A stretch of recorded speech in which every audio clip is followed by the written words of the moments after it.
వాతావరణంలో సహకరించినటువంటి కార్యకర్తలు, నాయకులు, ఉద్యమకారులకు ప్రతి ఒక్కరికి పేరు పేరున అభినందనలు తెలియజేస్తూ, రెండోది దయచేసి మన నాయకుని పుట్టినరోజు అంటే మనకు పండుగ దినం. అందుగురించే అద్భుతమైనటువంటి వంటకాలు పెట్టినాము, అన్నీ కించుకాటే. కాబట్టి అందరూ కూడా దయచేసి ప్లేస్ కూడా విశాలంగా ఉంది, అందరూ భోంచేసి పోవాలని చెప్తూ, ఇప్పుడు మన ముఖ్య అతిథి గారు మాట్లాడే ముందు, జననం మరణం అనేది సర్వసాధారణం. మనిషి పుడతాడు, చస్తాడు. కానీ చరిత్రలో కొంతమంది వ్యక్తులు మిగులుతారు. రాజకీయ పార్టీలు రావడం సహజం. పార్టీలు వచ్చిన తర్వాత కొంతమంది ఎమ్మెల్యేలు, ఎంపీలు, జిల్లా పరిషత్ కావడం కూడా సహజమే. ఓసారి ఓడొచ్చు, ఓసారి గెలవచ్చు. కానీ భారతదేశ చిత్రపటంలో ప్రాణాలని సైతం లెక్క పెట్టకుండా తెగించి కొట్లాడి ఈ భారతదేశ ఇండియా చిత్రపటంలో ఒక తెలంగాణని తెచ్చినటువంటి నాయకుడు కేసీఆర్. ఆ చరిత్రని ఈ దేశం కాదు, ప్రపంచంలో ఎవడు చెరపలేడు. ఈ మధ్యలో తూతూ మంత్రంగానే ఏది మాట్లాడినప్పటికీ ఆ భారతదేశ చిత్రపటాన్ని ఎవడన్నా మార్చగలుగుతాడా? మార్చే సాధ్యమవుతుందా? మొన్న ఎలక్షన్లు కూడా, ఇవాళ కూడా టీవీలు, పేపర్లు చూసినాం, మొన్న కూడా చూసినాం. ఏదైనా కానీ తాత్కాలికమే. ఆ రోజు కేసీఆర్ గారు ముఖ్యమంత్రి ఉన్నప్పుడు 2 సార్లు జిల్లా పరిషత్ జరిగింది, మున్సిపాలిటీలు జరిగినాయి, మున్సిపల్ కార్పొరేషన్ జరిగినాయి, హైదరాబాద్ కూడా జరిగింది. 100% స్ట్రైక్ రేట్తోని అన్నీ మనకే వచ్చినాయి. కానీ ఈ కాంగ్రెసు ఈ దుర్మార్గమైనటువంటి పరిపాలనలో పంచాయతీ ఎన్నికలు జరిగితే ఏం జరిగినాయి చూసారు. 35 నుంచి 38% మనకు వచ్చినాయి. నిన్న మొన్న మున్సిపాలిటీసు, కార్పొరేషన్ల దౌర్జన్యాలను చూసినాం రాజకీయాలలో. కానీ పోలీసు రాజ్యాన్ని నడిపిస్తూ గెలిచిన వాళ్ళని ఎత్తుకపోతురు, గెలవకముందు ఎత్తుకపోతురు. మరి ఇదే 2.5 సంవత్సరాలు అయినాక ఏడిపోతారు. మరి మాకేందంటే చేప పిల్ల గీత నేర్పించినట్టు మాకు తెలియనోళ్ళ కానీ నేర్పిస్తున్నారు. బిడ్డ మీరు, మా నాయకుడు మాకేం చెప్పిండు?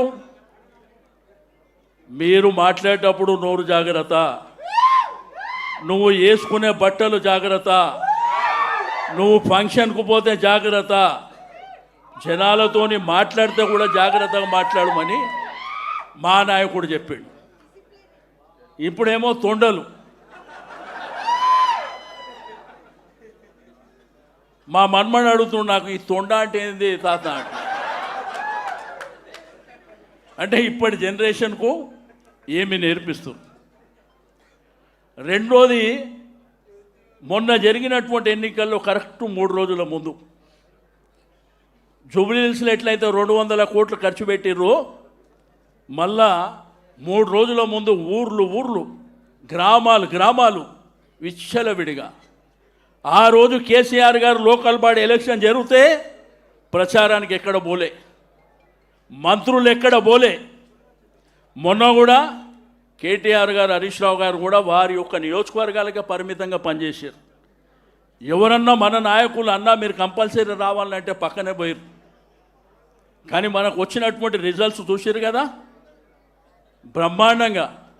మొన్న పేపర్లలో ఏదో రాశారు, టీవీలలో. నేను మొన్న కేటీఆర్ గారు పక్కన కూర్చొని చెప్పిన, నిన్నగాక మొన్న ఈనాడు పేపర్ చదవండి. అధికారంలో ఉన్నట్టు కాంగ్రెస్ వానికి 15 లక్షల ఓట్లు వచ్చినాయి, అధికారంలో లేని మనకు 10,879,000 ఓట్లు వచ్చినాయి. దీన్ని ఎవడన్నా గెలుపంటాడా? మనోళ్ళని రాత్రిలో పూట ఎత్తుకపోయి, సరే పాపం పండినప్పుడు, పాపాలు పండేటప్పుడు ఇవన్నీ సర్వసాధారణంగా జరుగుతాయి. కానీ 2 ఏళ్ళ తర్వాత ఇక మాకు నేర్పించింది, మేము ఇంకా నేర్చుకుంది చాలా ఉంటుంది. అందుకే మీ అందరికీ చెప్పేది ఒకటే, చరిత్రలో మనుషులు వస్తారు పోతారు, జననం మరణం అన్నీ జరిగినాయి, పార్టీలు కూడా ఉన్నాయి. కానీ ఒక దేశ చిత్రపటంలో ఒక రాష్ట్రాన్ని సాధించినటువంటి ఏకైక నాయకుడు కేసీఆర్ చరిత్ర ఉన్నంత వరకు ఉంటాడు. ప్రభుత్వాలు ఎవరున్నా వచ్చినా పోయినా పర్వాలేదు, కానీ ఈ రాష్ట్రాన్ని ఎవరు తెచ్చిండ్రు ఈ తెలంగాణని అంటే కేసీఆర్. అద్భుతమైనటువంటి పరిపాలన.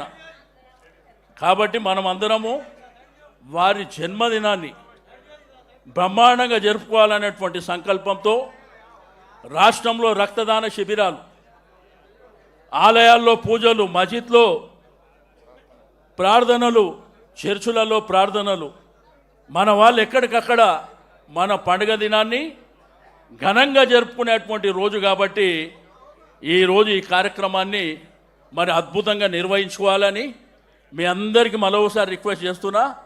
అందరికీ భోజనం ఉంది, మీద పడకండి.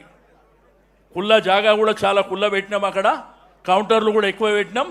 ఈ కార్యక్రమం మన ముఖ్య అతిథి గారు మాట్లాడిన వెంటనే నేను మా ముఖ్య అతిథి గారికి, మా ప్రత్యేక అతిథి గారికి, మాజీ మంత్రులకు మీరు కూడా దయచేసి భోజనం చేసి పోవాల్సిందిగా మీ అందరి ప్రక్కన రిక్వెస్ట్ చేస్తూ, ఇప్పుడు గౌరవనీయులు మన యువ కిషోరం యువ నాయకుడైనటువంటి కేటీఆర్ గారిని మాట్లాడవలసిందిగా కోరుతాం. జై తెలంగాణ. అందరికీ నమస్కారం.